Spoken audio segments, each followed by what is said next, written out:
Howdy there, folks. My name is Janaki, and over here we have the lovely Madame Bathsheba, and together we are Catomancy Tarot. So today I thought I would do a VR that's going around to Anna from Astral Tarot. It's the My Disheveled Decks tag. So I've loved seeing people's really old, used, worn cards.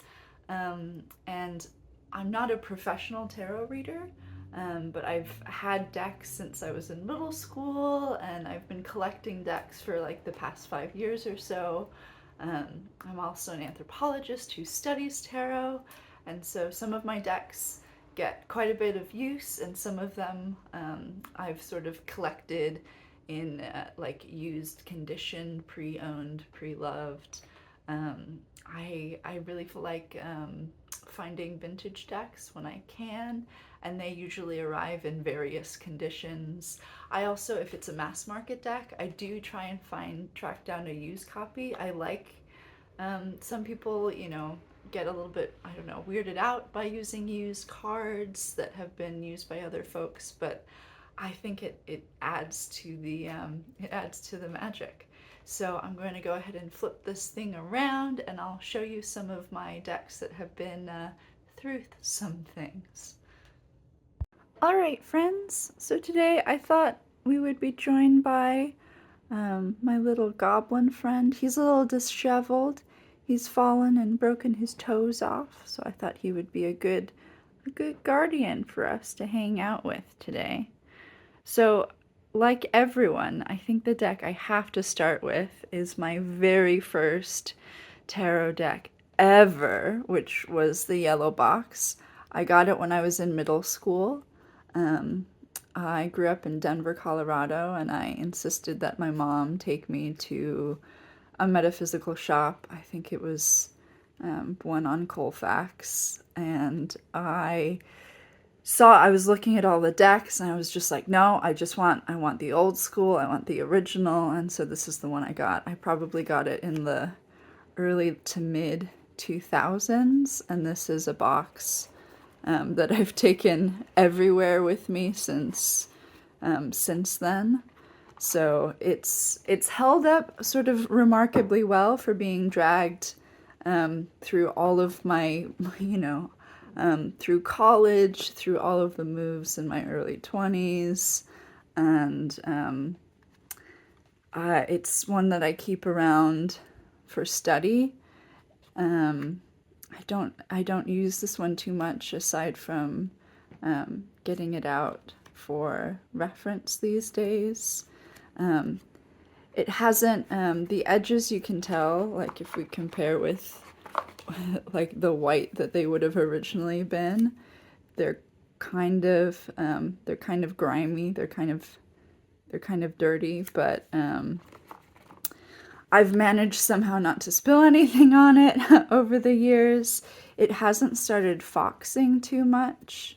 The main reason I don't use this deck more is that I'm not a fan of the plaid backs, but I am a fan of the really vivid yellows in this deck, and it's it's a classic. It's a classic.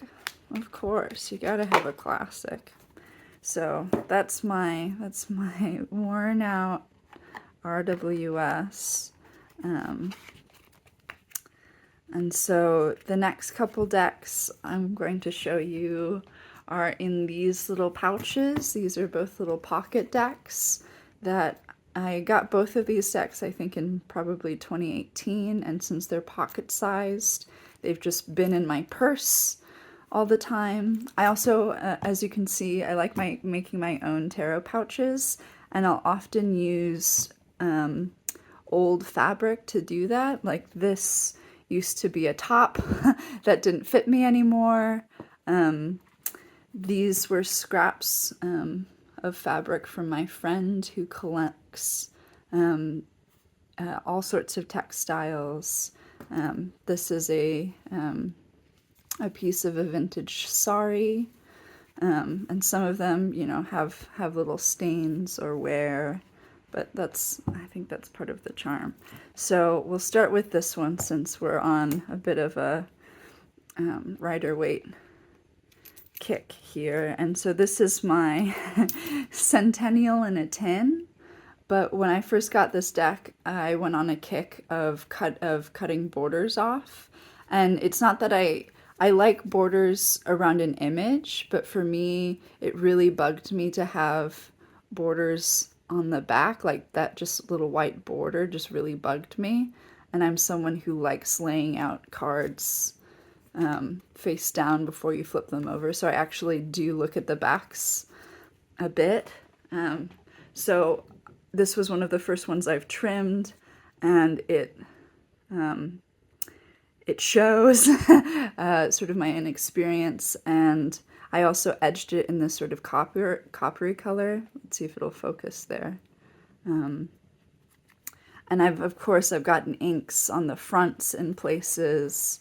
It's bled in. This was when I didn't really know how to kind of wipe it off properly. I've since sort of refined my technique. But this deck, along with this one, I took them both with me on my last fieldwork trip to India. And I was living in a place called Shimla. And Shimla is up in the mountains. It's in the foothills of the Himalayas. I was living on the top floor of this building, and all of the buildings have these like tin roofs. And so you can hear everything. You're up in the clouds, like weather move. You're just watching weather patterns like sweep through. And sometimes weather can change suddenly, and it's intense, and you can hear like the rain is so loud with tin roofs. And you can also hear just like monkeys just like banging on the roofs all the time. So one day, when I was living there, it started like flash hailing, and the gutters on the tin roofs just filled with hail to the point where the water had nowhere to go.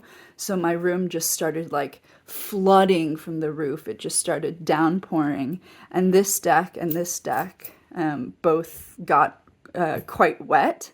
And so you can see that here with the Ten of Wands. It's really bowed.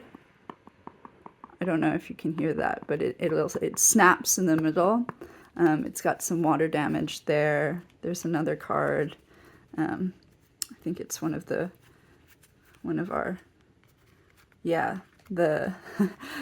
oddly the Five of Pentacles just got wrecked.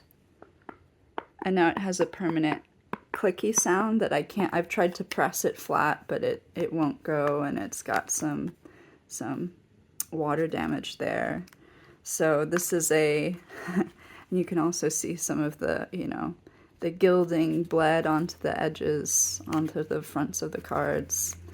So this is a deck that I don't have any qualms just like throwing in my bag. It's been through worse. So that's my little grungy guy. And then the same thing happened with this deck, which is an indie deck. It's called the Careful Tarot. I just showed it on I made a video of all of my collage decks, and this was on there. So likewise, you can see the edges have gotten to be kind of grungy. All of the majors have black borders, and the black borders have started to show quite a bit of wear, and the white borders have also just gotten dirty. So here, this is a card that you can really see that water damage from my roof flooding. Luckily, I had some other decks with me, and none of my other decks got wet. I would have been heartbroken if my Spoolia had gotten wet, but everyone else survived. It was just these two that you can see some of that weather.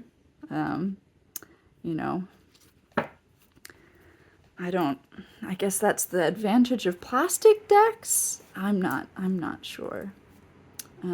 So next up, I wanted to show you, I do have the Spoolia, and this is a deck that I've also like traveled with, and so the box has gotten all sort of beat up.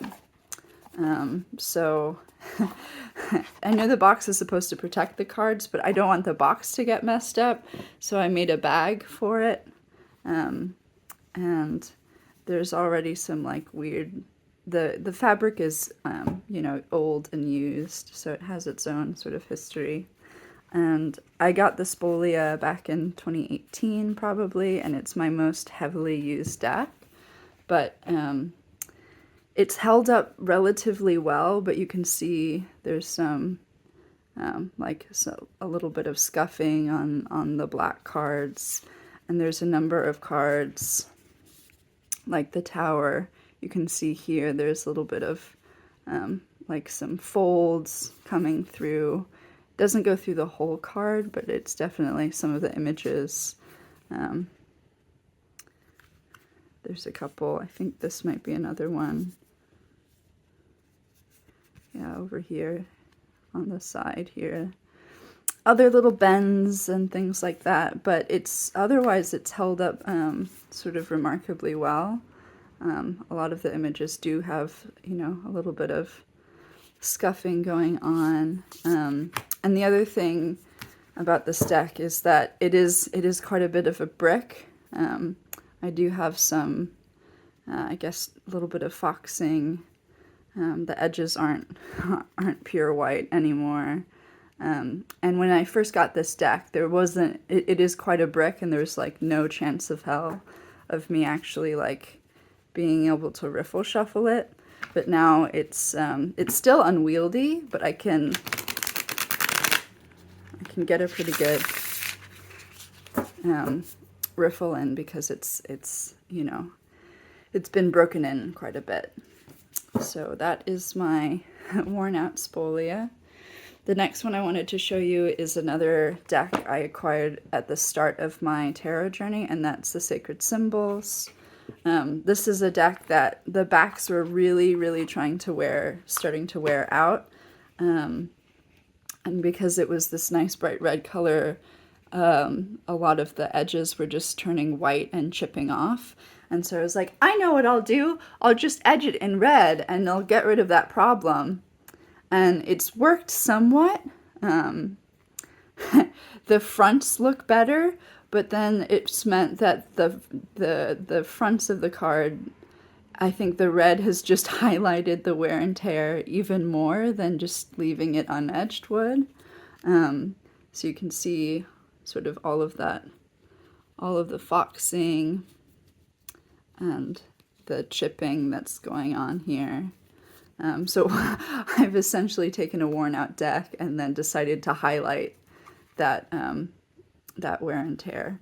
But it's a deck that I used a lot because it was one of my first Oracle decks that I ever got, and it's such a clear reader, and it has these like really great bright colors, and it just seems to go with everything, and it's got some love, and I'm going to continue to use it. So that was my first section of this video, which I guess I didn't tell you. I have kind of categories here, but those were all decks that I own, and all of that use was my own. All of the decks I just showed you I had gotten new, and all of that wear and tear was just all me. The next couple decks I bought used, and I've also modded quite a bit. So one example I've got here is I got this edition of the Enchanted Tarot, and this isn't the original edition, but this is the one of the 90s editions that came with these like really large white borders. So the cards initially were quite large, and when I got the cards, they were already quite bowed. Yeah, here's the book that it came in. This is I hate these boxes. If I get a deck in a box like this, I immediately just make a bag for it. And so I had this deck and I used it in its condition for quite some time, but I eventually decided to trim it. So this is the size, you can kind of see the size it originally was compared to the size it is now. So I actually took off like quite a bit. And one of the reasons is that this deck was just incredibly bowed. And it bowed in a weird way, like all of the cards. They still have a little bit of a bow to it, but you can tell it's this kind of a bow. It's that angle bow, so it's, and I think it was because whoever got it before just only corners shuffled it because it was too big to get your hands around. And so I have trimmed it, and this was what it looks like trimmed. And I have tried to kind of like flatten it out to get the bow out, and it's worked somewhat, but I think now it's a much more sort of manageable size, and it's the bow isn't as noticeable anymore. So that's one that I significantly modified.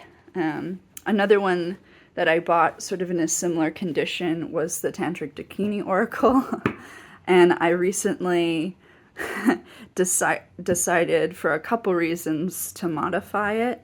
When I had originally gotten it, it came in 2 different piles, and for the longest time the cards wouldn't lay flat, and they were all bent, and they like I would take them and put them under heavy books to try and flatten it out, and I finally got it so the deck would be flat, but as I mentioned before, I was just increasingly getting offended by the white borders around the backs. I didn't mind the fronts, but it was the backs that were really troubling. So I did a series of modifications, and they didn't go well.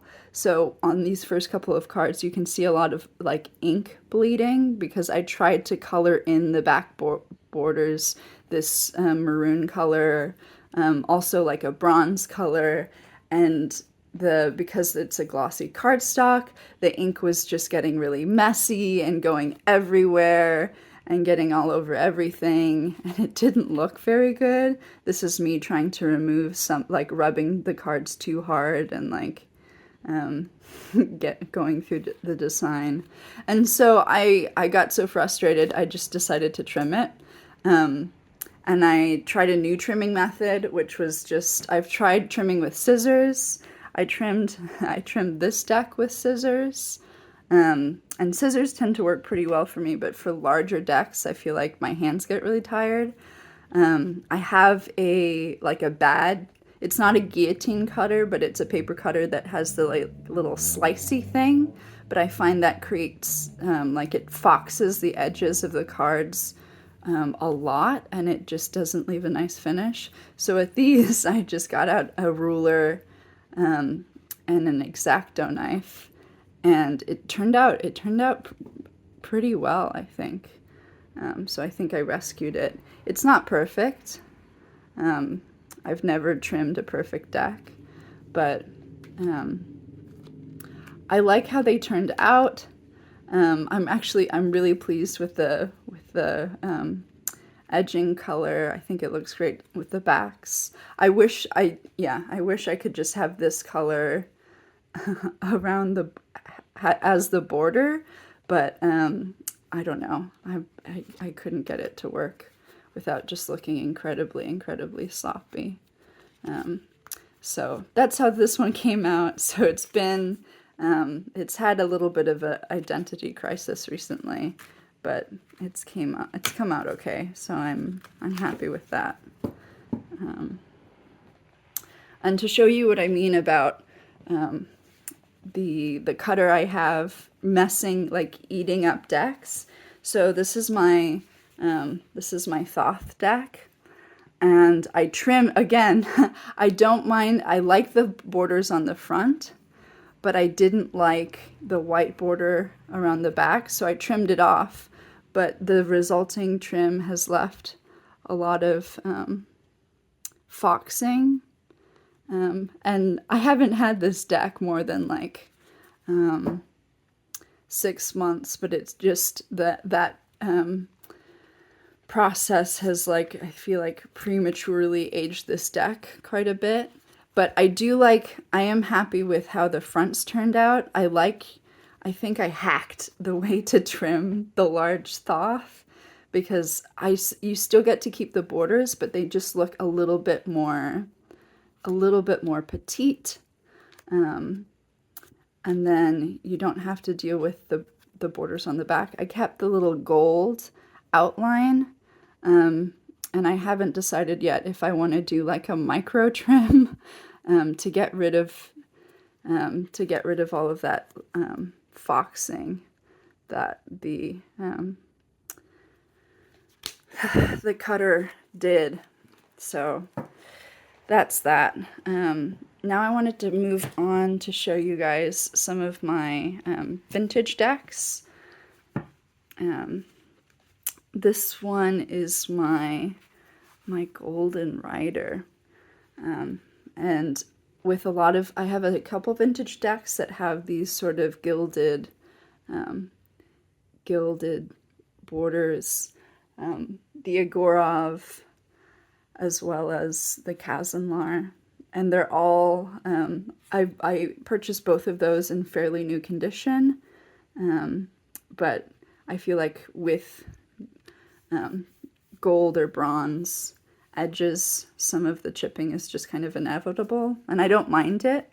I bought this deck used. I was able to get a more reasonable price on this one because it didn't come with a bag or a box or anything. It was just the cards, but all the cards were there, so I was pleased. And for some reason, so I live in Michigan, and so over the winter, you can tell this deck has a little bit of a bow in it. There's a little bit of a pop when you press down. It used to be more pronounced, but I think what it was is that I live in Michigan, and I got a lot of these decks in the mail during winter. And so as soon as I got the notification that a package arrived, or I would see the mailman leaving, I'd run downstairs, grab the package, and open it up.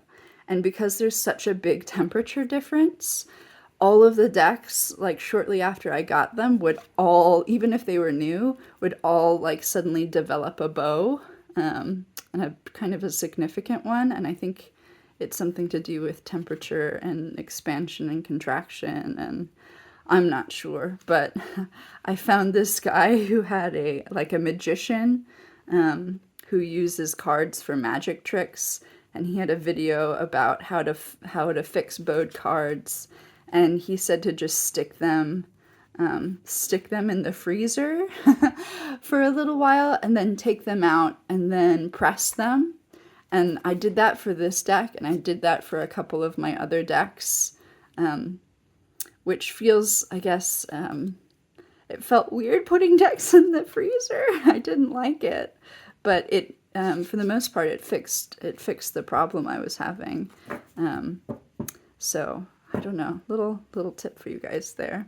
I know a lot of people edged this deck, and I think it would look really good edged, but I just can't, because it's a vintage deck. I just can't bring I have the exact color, like it's ready, but I just haven't been able to pull the trigger on it because it's old and special.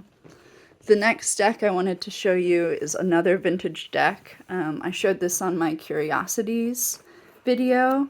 This is the Know Your Animals flashcards from 1961. And I found this was a weird eBay find. And I use these cards as oracle cards, and you can tell like it's very worn. There's like crayon marks on some of the cards because they belonged to a child the child is probably now older than me. And there's, the edges are yellowed, and it's just kind of a piece, like just bits of ephemera, but I think it just looks so beautiful. And on the backs, they all have a little bit of a blurb that you can read about some animal facts. And sometimes I feel like that's enough to sort of go off of to use as kind of like an oracle message. But the best part is I'll show you the giraffe. So if you can kind of tell, you can see better on the back, but the giraffe was just cut out by a kid into little bits, and then like pasted back together. So this poor giraffe, he's missing a foot. He's looking pretty disheveled. You know, so here are some of my very disheveled, very disheveled animal deck friends. So that's an interesting vintage guy that I have. A little bit of a disheveled curiosity. Another deck I found, and I was really lucky. I found a copy. This is the Gilded Tarot of Meditation. This is a deck from, I believe, I think it's 1985. Let's double check that. 1982. And I found a sealed copy of this for $9.99 on, I think it was a Dutch tarot website, and I was super stoked. And so when I bought this was like a pristine copy, but all of this wear is all me. So it's kind of interesting. I feel like it's worn faster because it was already kind of old, and some of the images, the inks on the images are a little bit brittle. So like when I, like straight out of the box, this tower card already had this this line just going down. So that wasn't something that I didn't bend this card. It just came out of the box like that because this is an older deck. I love the majors in this deck. I'll often just use the majors as like a majors only deck. I feel like a lot of them look like just like 80s metal band posters, and I absolutely love that aesthetic. I think they're really kind of metal.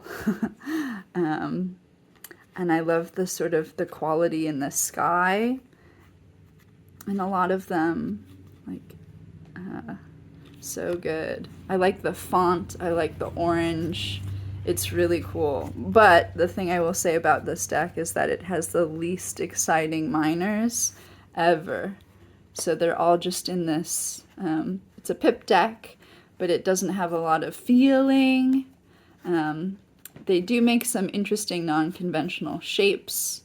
And then the court cards are just, I mean, look at them. They look kind of porny in a good way, maybe, in an entertaining way.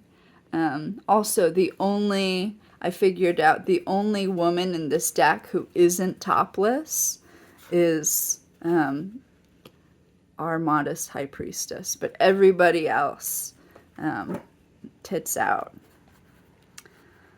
But yeah, you can see we've got some more of our court cards. But yeah, all of this wear and tear has been my doing, and it's been chipping away. The last deck I believe I want to show you is another vintage deck. This is the it came in this condition, and that's the his lid has come off. This is the Tarot Piatnik Queen. I wish I purchased it for that price. I did not. But the box is literally just cardboard, and it's completely coming apart. The top has come off. The booklet is bent, and the pages are just yellow. And so I don't use this box. I keep it around, but I don't use it. I've made a bag for this one. An old Piatnik cardstock is basically cardboard.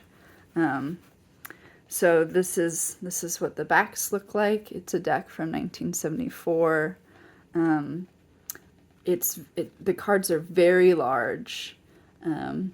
And extremely, extremely colorful. So this is a very playful, springtimey deck.